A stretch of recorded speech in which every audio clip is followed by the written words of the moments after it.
Olá, amigos, muito boa noite, sejamos todos muito bem-vindos a mais um episódio da série que estuda o Livro dos Espíritos, a obra básica das básicas da doutrina espírita. Uma obra escrita por Allan Kardec, publicada a primeira vez em 18 de abril de 1857. É um livro de perguntas e respostas, onde essas perguntas foram selecionadas por Allan Kardec, não necessariamente todas foram feitas por ele da forma como elas estão colocadas, elas foram levadas a vários grupos em vários lugares do mundo, ele recebia essas respostas e a congruência desse conteúdo, não em palavras, mas em ideias, ia fazendo com que se selecionasse as perguntas que comporiam o texto que serviria de base para a doutrina espírita. E nós estamos estudando o 6º capítulo da 3ª parte da obra A Lei de Destruição.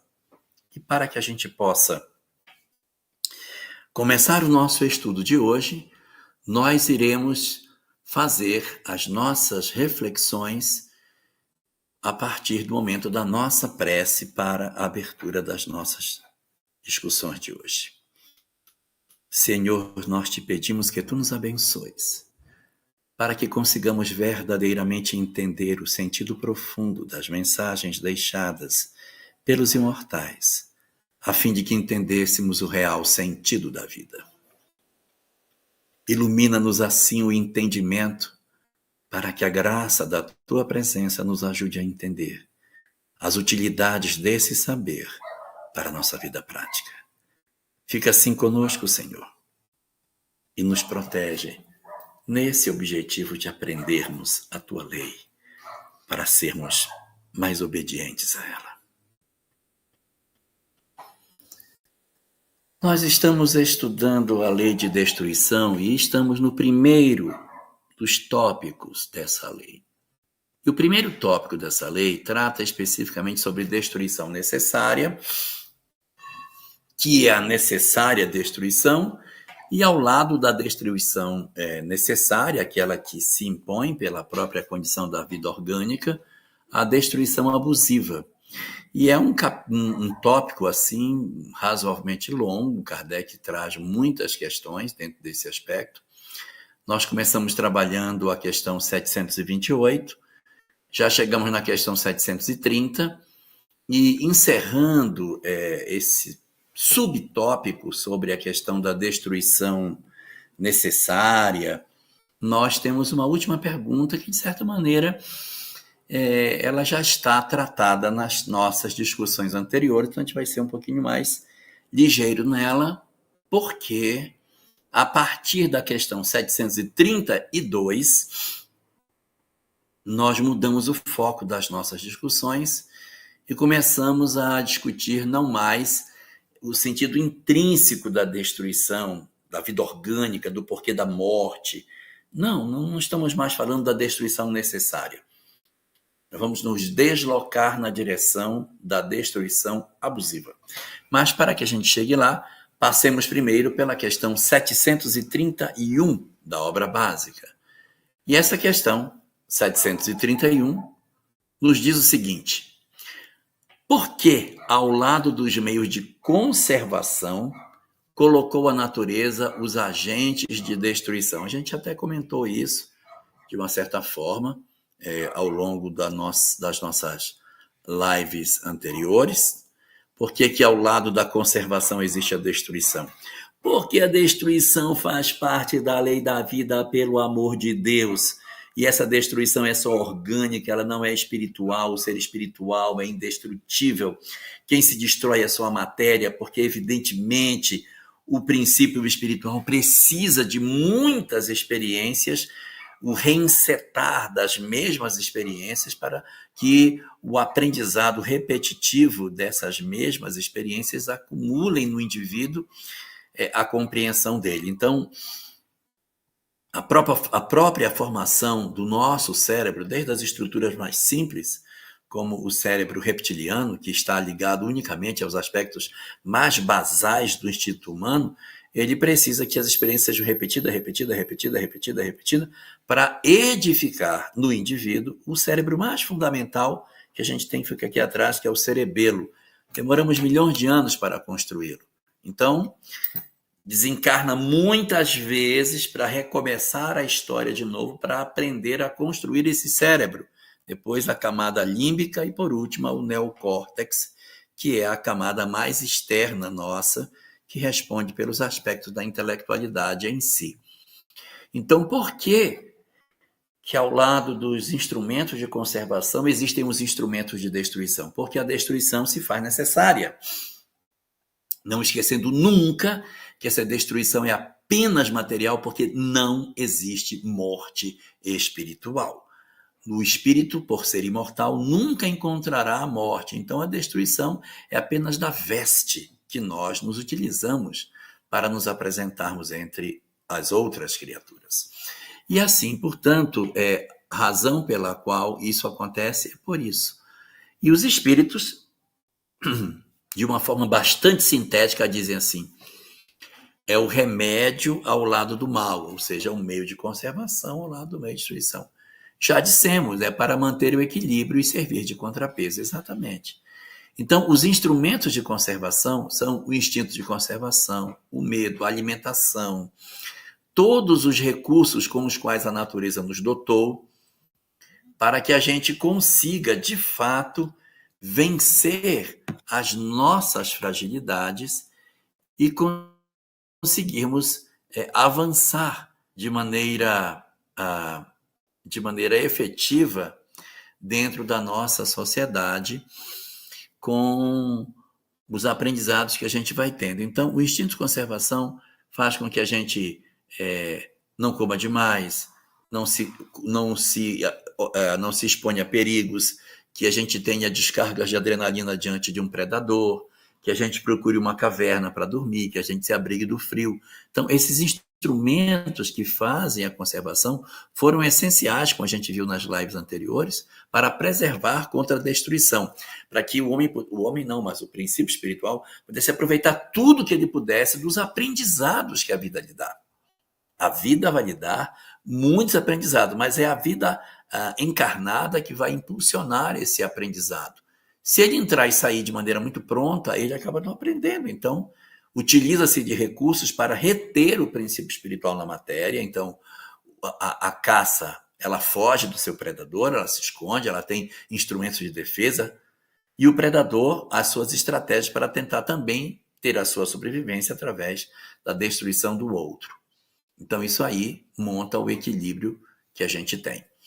E esses aspectos eles já estão à saciedade já tratados nas nossas lives, então eu vou me permitir até ser um pouco mais ligeiro nele, para a gente poder entrar agora sim num aspecto que a gente vai ter que olhar com mais atenção, que é a partir da questão 732 de O Livro dos Espíritos, aonde Kardec pergunta se é idêntica em todos os mundos a necessidade de destruição. Ora, em todos os planetas do universo, a necessidade de destruição, ela é idêntica ou ela apresenta características diferentes? Como é que a gente veria isso, né? Então, imagine, você tem mundos primitivos, onde existe apenas os seres ainda antes do ser humano, você tem outros mundos onde já existe o ser humano, mas numa fase bastante primitiva, né? Ser humano, não digo mais o ser consciente, uma fase bastante primitiva, pré-histórica. Depois você tem um período do ser humano já intelectualizado, mas extremamente corrompido, mau, perverso, egoísta, orgulhoso, destruidor do que tem à sua volta, construtor de uma sociedade perversa, desigual, cruel, endurecido, descrente. Depois você tem um outro modelo de sociedade onde os seres humanos estão querendo mudar. Não são bons, mas estão querendo mudar. Tem ardência pelo bem, ardência pela felicidade. Isso é um outro patamar. Depois você tem um patamar mais elevado, onde existem verdadeiramente os espíritos já bons, espírito que verdadeiramente elegeu, já venceu boa parte das nossas dificuldades morais, já está muito bem. Então, isso, isso acaba sendo fundamental para que a gente entenda toda essa discussão que a gente vem trabalhando. Então, você vai observar, depois desse nível 4 que eu pudesse assim dizer, já até botei 5, um outro que seria de seres extremamente evoluídos. Aí a gente tem até pouca noção de como é que esse negócio aconteceu.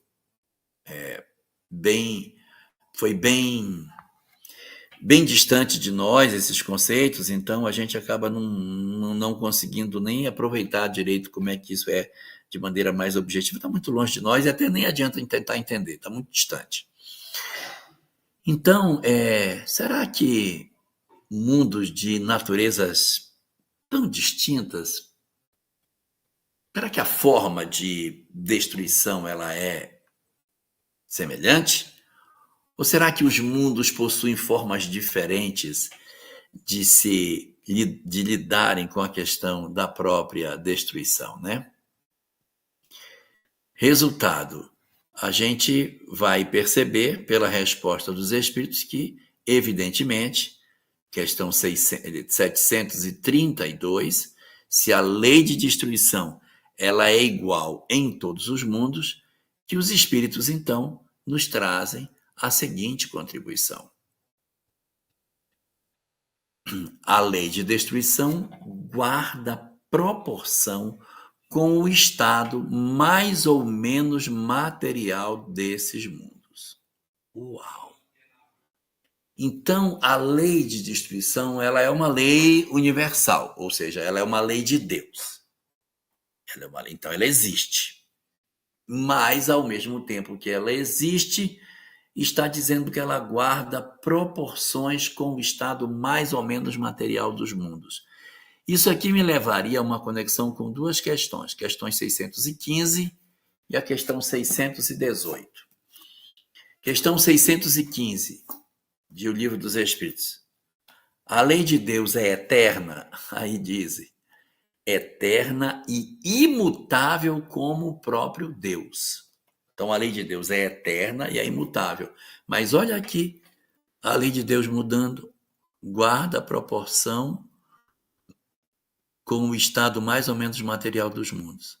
A 615 diz que a lei de Deus é eterna e imutável. Aqui está dizendo que ela guarda proporções, de acordo com a materialidade do mundo. Eita, trem. Mas a questão 618 também vai na mesma direção da 732. Vamos ver se esse livro aqui tem essa pergunta. 618. Questão 618, pergunta Kardec: as leis divinas são as mesmas para todos os mundos? O que vocês acham? As leis, elas mudam ou elas não mudam? A razão nos diz que elas devem estar apropriadas à natureza de cada mundo e proporcionais ao grau de adiantamento dos seres que a habitam. Ora, bolas, está certo. A lei é a mesma, mas a forma como essa lei se expressa em um determinado orbe é diferente de como ela se expressa em outro planeta. Porque a compreensão das criaturas é completamente diferente.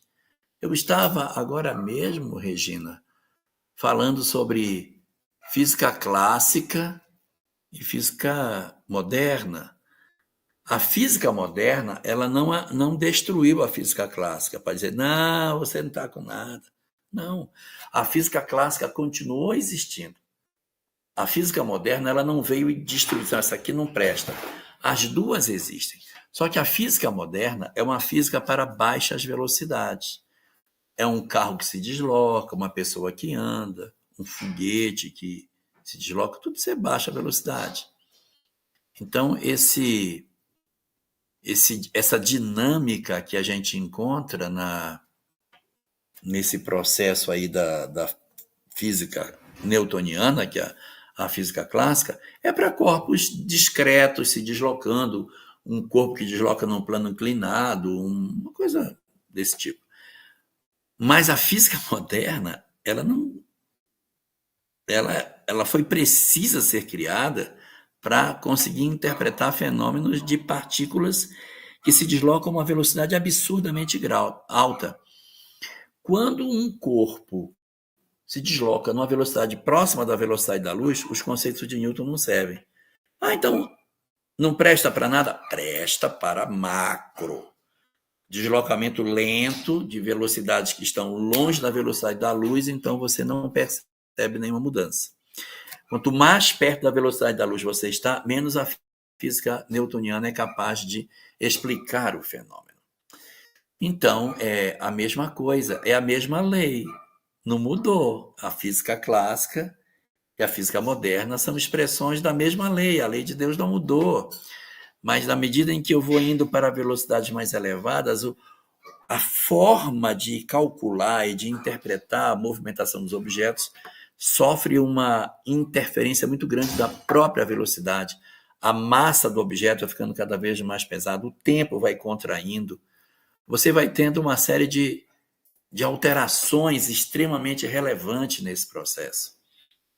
E aí é uma nova realidade limitada pela velocidade da luz. É uma coisa fantástica. Então, assim também, quando a pergunta 732 nos pergunta se a destruição é a mesma em todos os mundos, evidentemente que não. Evidentemente que não. No nosso próprio planeta, pelo amor de Deus, existem pessoas que estão de costas para o meio ambiente, que destroem o meio ambiente, que estão preocupadas apenas com os seus interesses imediatos e arrebentam com tudo, queimam, destroem, invadem, matam os animais de maneira indiscriminada, destruição abusiva. Quando esse ser humano que está nesse planeta, ele para e diz, não posso fazer isso. Não posso fazer isso. E esse mesmo, igualzinho a nós, ó, 5 dedos na mão, unha, tal, tudo igual. Toma uma consciência diferente e diz, eu não vou fazer isso. Não vou destruir o meio ambiente.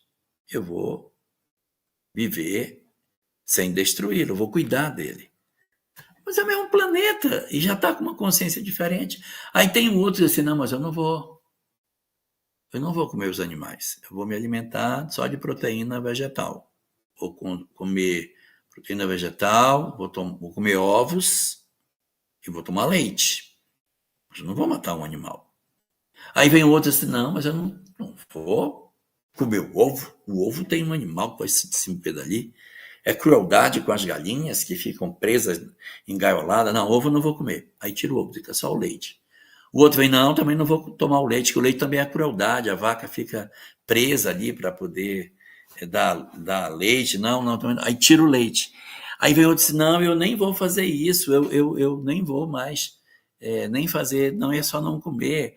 Se os animais são maltratados, também não me interessa. Aí vai crescendo. E nós estamos no mesmo planeta, pelo amor de Deus. Então, o grau de destruição está na cara que não pode ser o mesmo, gente.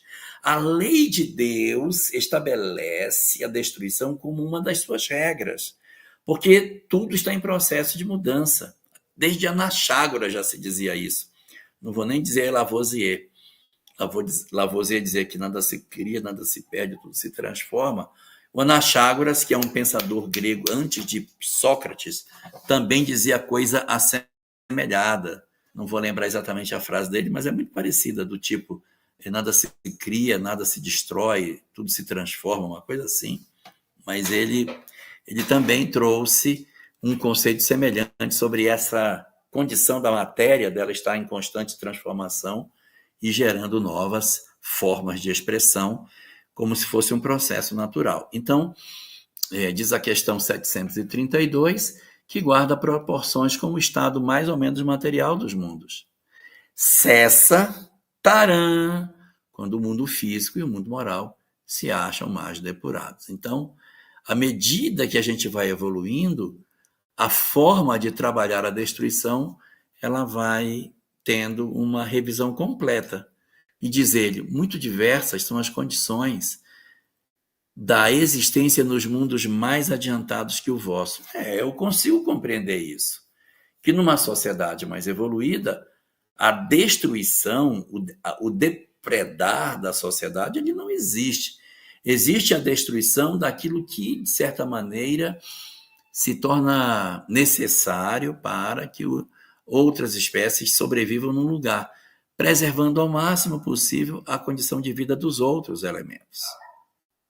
Então, evidentemente, a condição de evolução dos planetas vai conduzindo progressivamente a uma melhoria dessa relação do homem com a natureza. E aí, assim, eu poderia resumir de uma maneira muito prática, dizendo o seguinte: não dá para imaginar um mundo evoluído com as pessoas destruindo o meio ambiente. Não vou nem falar de alimentação animal, mas a destruição do ambiente em si. E a questão 733 pergunta o seguinte: entre os homens da Terra, agora saiu dos mundos e focou no nosso planeta.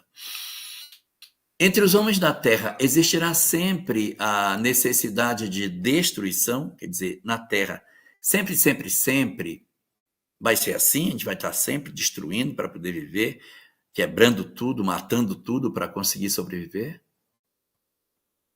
E, evidentemente, para que essa resposta seja coerente com a anterior, dizem os espíritos, essa necessidade ela enfraquece à medida que o espírito sobrepuja a matéria, o que é muito esperado, né? Muito lógico. Quanto mais eu evoluo, menos sanha destruidora existe dentro de mim. Então, evidentemente, quanto mais o espírito evolui, menos ele tem interesse na destruição. E aí, segue dessa leitura dizendo, assim é que, como podeis observar, o horror à destruição cresce com o desenvolvimento intelectual e moral. Tcharam! Se uma pessoa diz assim, eu quebro mesmo, não estou nem aí, eu destruo mesmo, o desenvolvimento intelecto-moral desse indivíduo é baixo, porque ele não está nem aí para o artigo 225 da nossa Constituição, que fala que a gente precisa preservar o meio ambiente para que a gente consiga, evidentemente, alcançar melhores condições de entendimento da vida. Resultado, esse mecanismo do homem na Terra, ele vai naturalmente crescer e se desenvolver. Então, aqui nós temos até um comentário da Sandra, em que ela diz assim, hoje roubaram um vasinho de planta aqui em casa, depois devolveram. Eu disse, a plantinha é de Deus, é do planeta. Só precisamos decidir quem vai cuidar. Você vai cuidar? Pode levar. Né? Eu lembro que havia, na época que eu era menino pequeno, isso já deve fazer uns quase 100 anos, as pessoas, muita gente tinha passarinho em gaiola, muita gente. Hoje ainda tem pessoas que têm, mas tem uma série de pessoas que não tem mais. Ninguém obrigou. Não vou fazer isso. Então, isso é um processo que vai acontecendo e eu não estou criticando quem tem. Só estou dizendo que esse número era muito maior no passado, hoje bem menor. As pessoas vão aprendendo a lidar com isso e vão tendo muito mais naturalidade com esta questão. Então, portanto, a questão 733, que, de certa maneira, ela está muito atrelada à questão 732, só que a 732, ela é uma questão que nos traz reflexão para o universo, enquanto que as reflexões da 733 são especificamente para a Terra, mostrando que a Terra também vai evoluir e, logicamente, vai ter também uma redução no processo de destruição. Isso até a gente já vê. Eu lembro quando eu era novo, o pessoal falava sobre ecologia e as pessoas diziam: Nossa, que coisa louca, que loucura, que coisa incrível. Falar de ecologia, aquilo era uma novidade. Será que um dia as pessoas vão realmente pensar no meio ambiente? E eu vejo hoje uma preocupação, olha, em 100 anos eu vi uma mudança muito grande no entendimento das pessoas sobre o meio ambiente, a forma como a gente trabalhava com os nossos rios no passado, era muito mais predatório, ninguém tinha preocupação com nada. Hoje existe toda uma tentativa de impedir com que a nossa natureza fique ameaçada, né? Então nós temos sim, hoje, ainda tem muita gente predatória, mas a gente tem que olhar o que está melhorando dentro dessa perspectiva. E nós temos também a questão 734. Essa 734, ela daria muito bem para estar conectada nas perguntas sobre alimentação animal da lei anterior, da lei de conservação. Na questão 734 diz assim: em seu estado atual, tem o homem direito ilimitado de destruição sobre os animais? Quer dizer, o homem poderia realmente ter um poder ilimitado sobre os animais? Olha a pergunta. O poder já além de ser poder, é um poder ilimitado. Poder matar, poder usar a carne, poder criar para fazer o que bem quiser. Em seu estado atual, tem o homem direito ilimitado de destruição sobre os animais? Meu pai do céu. Além de ter direito, o direito ainda é ilimitado. Resposta: tal direito se acha regulado pela necessidade. E aqui, acredito que todos saibam, né? Mas pode ser que tenha alguém que não saiba. Mas é proibido matar jacaré, tá? Se tiver num local você matar um jacaré, você está enrolado, porque jacaré é um animal que, de certa maneira, é protegido, porque tem todas as questões ambientais, então você não pode matar. Só que, se você mora numa reserva, e você mata um jacaré para você comer, aí pode. Tartaruga, não pode matar tartaruga. Tartaruga é um animal preservado contra a extinção. Então, se existe animais que são preservados, é para evitar que eles sejam extintos. Mas eu moro dentro de uma comunidade isolada. Aí as tartarugas vão lá. Eu não posso comer tartaruga, não. Se eu moro na comunidade e vou usar aquela carne para a minha alimentação, não vou vender, a legislação do homem permite. Tá vendo só? Já é um avanço, mas se o mesmo ribeirinho que pegou aquela caça, que ele pode pegar uma cutia, uma capivara, uma vaca, uma paca, e ele vai usar esse animal, um tatu, para a sua alimentação, ele pode. Mas se ele vender esse animal na estrada, ele está enrolado. Então, veja, a própria legislação humana, e a gente vai ver isso quando a gente estudar a lei do progresso. A lei de Deus é imutável, ela está aqui. E aqui é a lei dos homens. A tendência é que a lei dos homens alcance, que a lei divina vai sempre do mesmo jeito. A lei humana é que quanto mais progride, mais se aproxima da lei divina. Como é que eu sei se uma lei está evoluindo? Ela tem que se aproximar da lei divina. Essa é fundamentalmente a ideia. Agora, se você tem uma lei que ela se afasta da lei divina, ela, na verdade, não está atendendo aos interesses do progresso da civilização. E aí você vai ver que ele diz aqui que isso tem de acordo com a necessidade. Eu posso encontrar uma comunidade que diga, não, mas a gente não vai matar o animal para comer. Não, de jeito nenhum. A gente vai ter outro tipo de instrumento, mas eu não vou matar o animal. É um outro grau de compreensão de todas essas coisas. Agora, à medida que eu vou ampliando o meu sentido, minha lógica, minha capacidade de perceber como é que a vida é, eu automaticamente começo a ter uma necessidade menor ainda. A minha necessidade vai diminuindo. Então, a destruição ela só é permitida dentro da necessidade, que é o meu grau de evolução, é a minha compreensão de vida, é a minha capacidade de compreender. No grau de evolução que eu estou, eu entendo que tem que ser assim. É o jeito que eu entendo. Tem que matar o jacaré, não comer esse jacaré. Então, isso tudo é muito importante para que todo mundo compreenda que a lei de destruição ela está regida, ela é uma face da lei natural, e que, de acordo com a necessidade que a criatura tem, se for para atender a necessidade da criatura, ela está franqueada, dentro da nossa legislação atual. Amanhã essa legislação vai até mudar, né? Mas hoje ela está bem consentânea com isso que a gente vê aqui.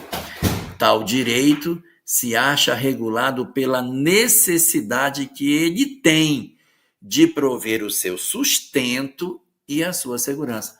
Aí, por exemplo, tem uma cobra. Não pode matar a cobra, não. Deixa a cobra aí. E a cobra vai picar meus filhos? Então, eu preciso fazer alguma coisa para me defender, né?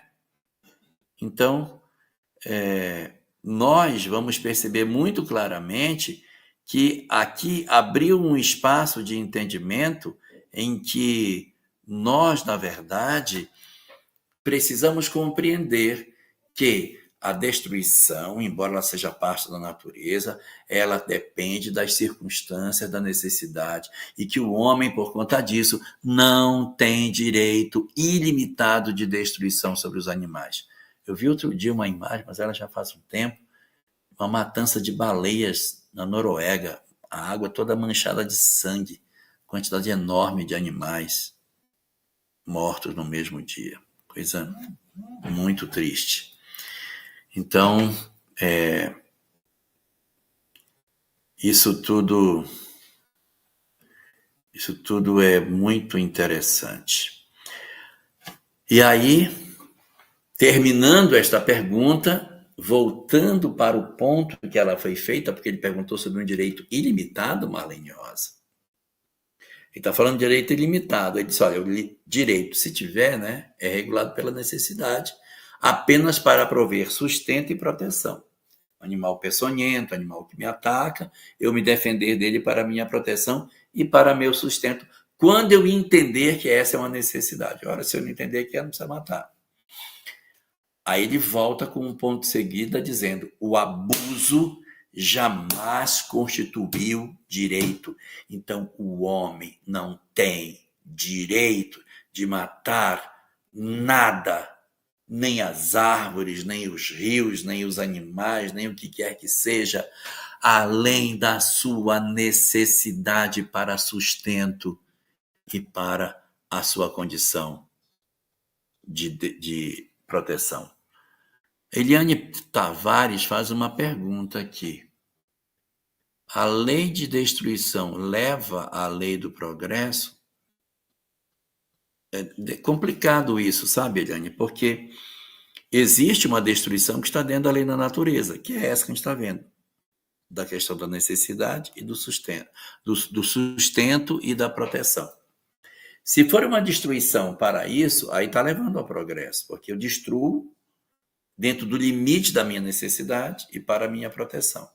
Para quê? Para que eu me estabeleça, para que eu faça o progresso. O progresso vai se estabelecer.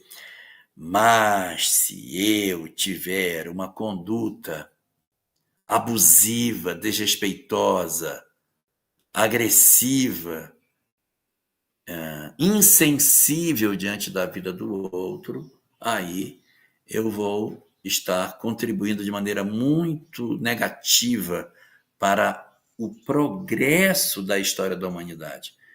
A gente tem que dar sustentabilidade. Isso é uma palavra que a gente usa muito, né? O que é, Cidinha Mota, o que é sustentabilidade?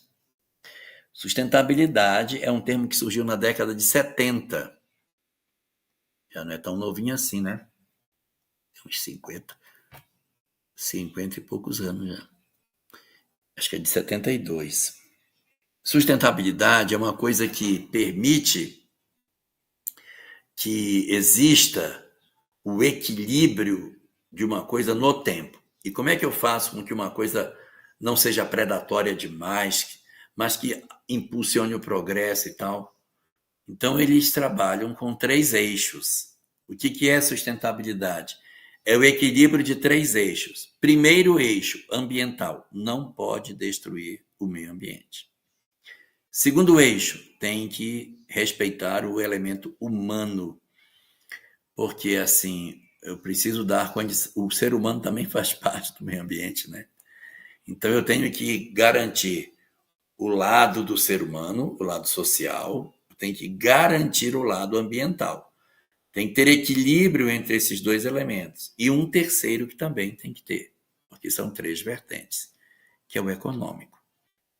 Para que uma proposta, você possa dizer, não, isso é uma proposta sustentável, ela tem condição de ser economicamente viável, respeita ao meio ambiente, garantindo que ela permaneça no tempo e, ao mesmo tempo, permita que a sociedade desenvolva as suas condições de sobrevivência. Então, por exemplo, você já deve ter visto falar de manejo sustentável. O cara tem uma área de madeira e tem uma área de...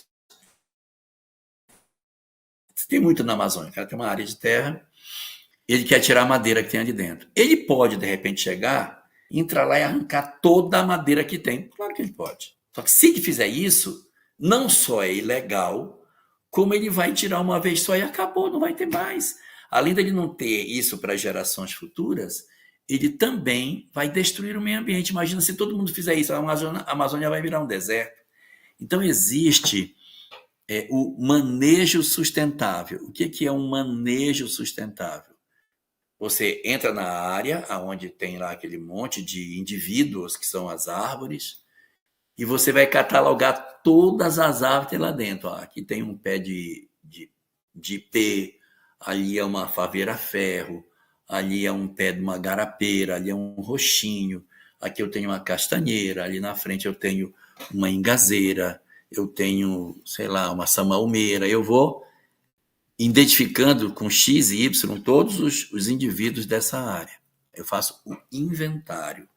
E depois eu vou dizer a cada ano que árvores eu vou tirar, de maneira que sempre tenha. Então o cara tira uma quantidade pequena de madeira para que ele arranque aquela madeira e dê tempo para que ela se desenvolva de novo, e daqui a 20 anos ele passa lá e tira ela de novo. Então ele é sustentável, porque filhos, netos, bisnetos continuarão tirando, porque a madeira nunca vai desaparecer dali. Porque ele pode, inclusive, até reflorestar. Ele pode chegar, eu tirei um pé de roxinho, vou plantar uma outra aqui. Aqui era um pé de um acapu, pois eu vou colocar um acapu de volta nesse mesmo lugar. Então ele vai fazendo o plantio dos indivíduos, ou ele pode até deixar com que a própria natureza se encarregue de promover a reconstituição da fauna, da flora daquele lugar, das condições florestais, e ele consiga permanecer com aquela área por muito tempo. Então ela é sustentável, porque ela respeitou o meio ambiente, respeitou a necessidade do ser humano e foi economicamente viável. Então, se ela obedece esses 3 critérios, ela é, então, sustentável. Então, tem que ter isso mesmo, Eliane. O processo tem que ter equilíbrio. Então, quando você pergunta aqui em cima sobre... Cadê a pergunta dela? Eu até perdi. Se a lei de destruição leva ao progresso, se for uma destruição sustentável, vai levar ao progresso. Se não for, não vai dar para fazer isso. Temos também aqui uma outra pergunta da Marlene Rosa. E o comércio como trabalho às custas de animais mortos? Esse é um problema. E aí eu vou falar uma coisa para você, Marlene.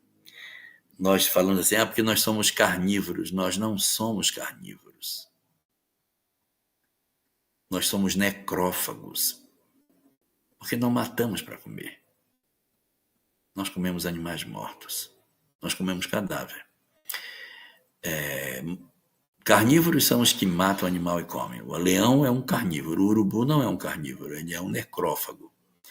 Nós somos a mesma coisa. A gente espera o animal, a gente mata o animal, depois que ele está morto, a gente vai lá e come. Então aqui você fala do comércio como trabalho às custas de animais mortos. Então você vê pessoas que criam determinados animais só para o abate. Só para o abate.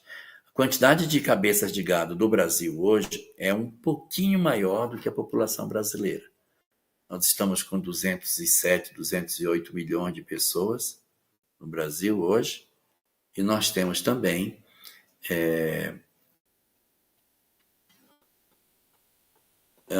o termo surgiu como conhecemos oficialmente em 87, mas eu acho que tem um evento de 72, se não me engano é na Noruega, para lá para aqueles lados ali, que esse termo surge. Depois eu tento descobrir, mas acho que é um pouquinho mais atrás. Mas tudo bem, 87, 72, está tudo bem. Então, o que acontece, Marlene? Você tem hoje um comércio que movimenta bilhões de reais, de dólares no mundo, feito à custa dos animais, que são criados só para matar. Que era para matar. Aquela quantidade de boi no pasto, para quê? Para ser bonito? Não, porque um dia ele vai para o prato. Então nós somos muito cruéis. No livro Mensageiros,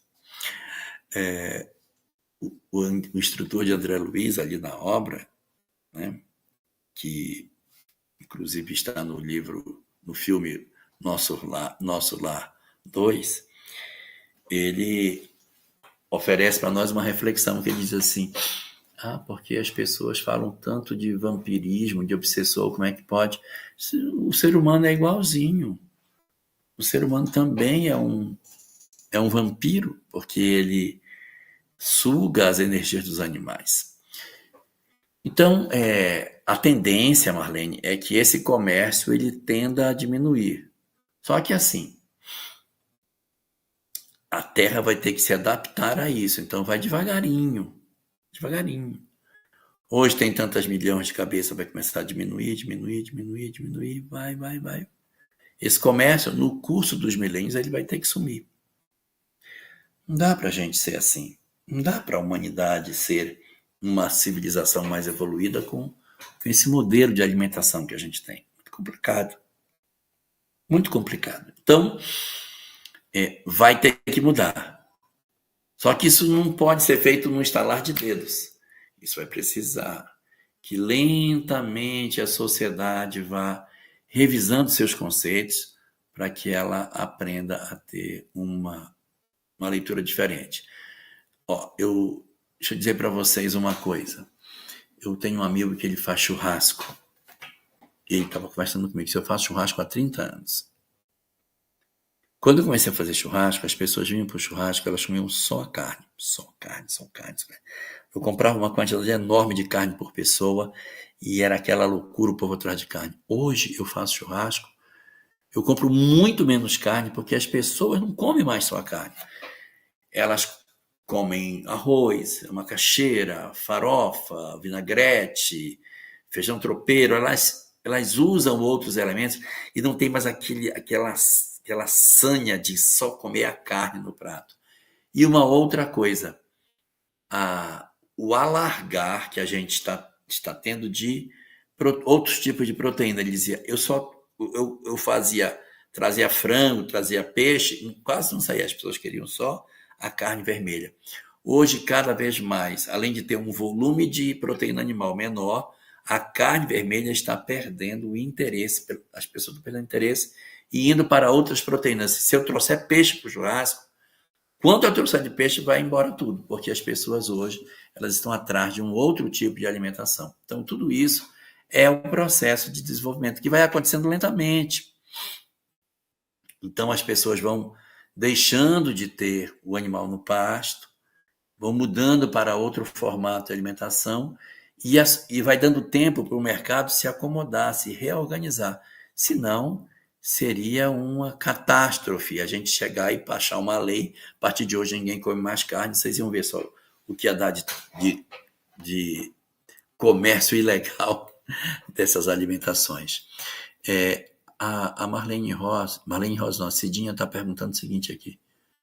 A questão 737, que ainda vamos ver, diz que os flagelos destruidores são necessários para agilizar as coisas e chegarem a uma ordem melhor. Então, a lei de distribuição não leva mesmo que indiretamente a um progresso, só que os flagelos destruidores, que a gente ainda vai ver, não é hoje, os flagelos destruidores, eles são ou produzidos pelo próprio homem ou produzidos pela natureza. Quando são produzidos pela própria natureza, eles vão levar a gente a aprender como se precaver deles. E quando eles são provocados pelo homem, vai nos ensinar que a gente precisa respeitar o meio ambiente. Então, ele vai levar a um progresso igual a doença, que leva o ser humano a pesquisar e a desenvolver novas técnicas para melhorar a qualidade de vida. Então, o progresso que ele vai trazer não é um progresso direto no sentido de, olha, o vendaval veio e aí melhorou a nossa sociedade. Existe esse aspecto também, a gente vai abordar quando for ver, que é o fato de que os flagelos eles vão aplanando o mundo, eles vão levando para um ponto de menor movimentação do relevo. Um relevo muito movimentado ainda tem muitas histórias para acontecer, para poder resolver. A Helena está aqui lembrando que os próprios animais de estimação estão mudando, né? Tá, o cuidado com eles é verdade. As pessoas estão mudando. Antigamente, cachorro era tratado que nem cachorro. Agora, cachorro está sendo tratado bem melhor, as pessoas estão tendo muito mais zelo com os animais, cuidam melhor, né? Tem mais afeto por eles. A Patrícia aqui está dizendo isso mesmo, a carne dos nossos irmãos de quatro patas é uma alimentação grosseira, já se tem hoje muitas doenças por causa da carne, ácido úrico principalmente, né? A questão da gota é essa. Cidinha, a destruição abusiva não é destruição natural. A natural não é abusiva. Muito bem. Marlene, a Elizabeth Cavalcante pergunta, quando a Terra adentrar o nível de regeneração, já não haverá consumo de animais? Se houver, vai ter um conflito existencial danado, porque, veja, o mundo de regeneração não é um mundo de almas evoluídas. O mundo de regeneração é um mundo das almas que entendem que estão necessitando urgentemente mudar. Ah, mas isso já é a Terra. É nada. O habitante da Terra médio não está nem querendo saber de mudar. Ele está achando que está muito bom como está. Se puder deixar como está, tá bom. São minoria aqueles da Terra que dizem assim, eu estou numa cruzada contra mim mesmo para vencer as minhas imperfeições. Isso tudo é um indicativo do processo de desenvolvimento que a gente vai precisar fazer para que o nosso planeta devagarinho avance. Até porque o mundo de regeneração é o mundo onde os espíritos se regeneram. O nome dele não é mundo de regenerados. É lá que vai começar a regeneração. Para ingressar nele, eu tenho que dizer assim, eu quero mudar. Estou cansado de ser como eu sou. Não suporto mais minha vida como é. Não suporto mais estar do jeito que eu estou. Aí eu estou no padrão da regeneração. Olha, a Roberta está trazendo também o mesmo conceito de Moscou de 1987. Mas tem um que não é de Moscou. É num país ali da Escandinávia. E eu acho que é de 1972. Eu não tenho certeza. Mas não é Moscou, não. O conceito de sustentabilidade, até onde eu sei, né, aquilo que eu já tive a chance de mexer, Isso depende muito mais do nosso processo de melhoria progressiva que a gente vai fazer. Isso não pode ser assim. Vamos baixar uma lei, a partir de hoje ninguém vai. Porque vai ser um trauma e não vai funcionar. Então, isso tem que ser assim. Devagarinho você vai tangendo por aqui, aí vai tangendo por ali, e a humanidade vai se adaptando, vai se rearrumando, a legislação vai impedindo certos abusos, aí a coisa vai, e quando as coisas se acomodam, vem uma nova lei. E é assim, a lei divina inamovível. A lei humana vem progressivamente se aproximando da divina. E é o que vai acontecer, tá? Então a gente vai tendo como expectativa esse processo de mudança na nossa sociedade. Ok? O Rony Peterson, meu querido amigo de Vitória da Conquista, diz o seguinte: Chico Xavier era carnívoro e nós temos aqui, né, outros personagens na história, não só esse, mas vários que eram vegetarianos e que eram pessoas que eram cruéis, né? Então, isso depende muito de certas circunstâncias. Por exemplo, Divaldo diz assim, Divaldo comenta, dizendo, olha, eu viajo o mundo inteiro. Eu não posso me dar o luxo de não comer, porque senão eu chegar no local só tem comida que eu não como. Então, poderia até fazer uma dieta, mas em função de não chegar na casa de alguém e dizer, isso aqui eu não vou comer isso aqui. Aí a pessoa preparou, não como. Aí a pessoa não vai comer. Então, exatamente por isso, existe sempre uma preocupação de você também ter um pouco de flexibilidade, né? Eu tenho amigos que são vegetarianos, não comem carne, não comem.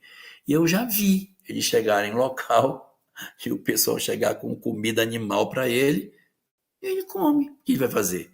Não come. Mas se ele puder escolher, ele tem essa condição, tá bom? Então, olha, acho que a Cidinha achou alguma coisa aí. Não, não conseguiu colar, mas achou. Não sei o que ela achou aí. Bom, a questão de não comer carne é uma questão de fórum íntimo, tá? As pessoas que comem. Aqui, ó. Termo sustentabilidade teve sua origem em Estocolmo, na Suécia, em 1972, uma conferência sobre meio ambiente. Isso. Eu sabia que era 72. O conceito começou a ser delineado em 72 na Conferência das Nações Unidas do Meio Ambiente, realizada em Estocolmo, na Suécia. Agora sim. Agora estou satisfeito. Beleza. Esse era o marco temporal que eu conhecia sobre sustentabilidade. Agora tá legal. Então, você, na verdade, o evento foi um marco na era ambiental, foi o pioneiro em discutir propostas para reduzir o impacto do homem. E aí tinha que manter o equilíbrio, Regina, entre o econômico, o ambiental, porque não, é o ambiental, e o econômico, não é o ambiental, não, tem que ter a economia e o homem. Então, eles criaram essa equação, que é uma equação muito bacana, que você tem que equilibrar os três eixos. Então, para ser sustentável, tem que equilibrar os três, né? Então a gente vai fazendo isso devagar. Eu estava falando sobre alimentação animal. Alimentação animal, ninguém pode exigir isso de ninguém.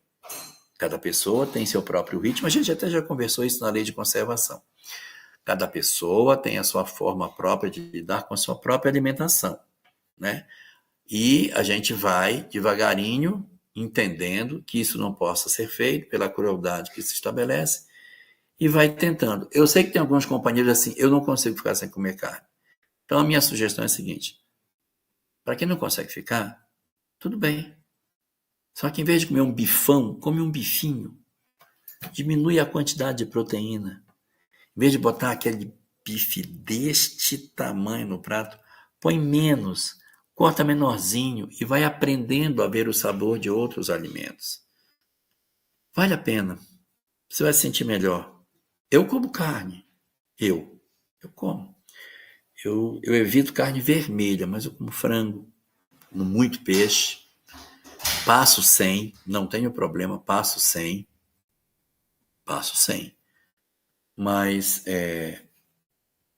não é uma coisa assim que eu diga que não me incomoda. Sim, me incomoda, né? Só que também como não viajo como de volta, mas eu também viajo, né? Eu não posso me dar o luxo de ter uma alimentação muito restritiva, senão eu vou passar fome nos lugares. Olha, são 21h32.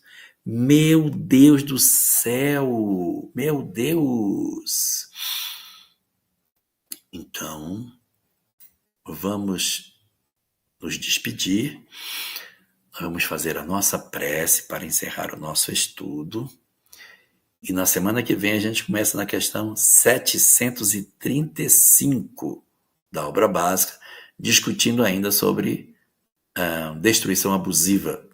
Tá bom? Vamos orar?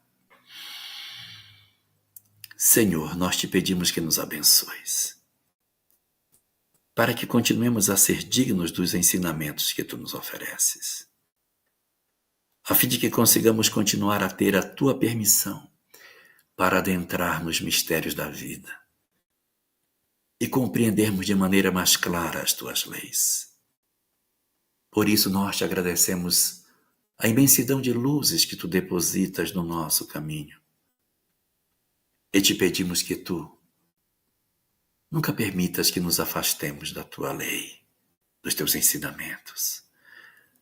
Nos ajuda, Senhor, nos desperta quando estivermos andando equivocados e faze com que, nas nossas histórias de vida, estejamos sempre atentos para a destruição que fazemos, para que ela não seja abusiva e que façamos a restrição dela apenas para o nosso sustento e para a nossa segurança. Que o teu amor nos proteja, nos guarde e nos conduza em paz. Muito obrigado, Senhor.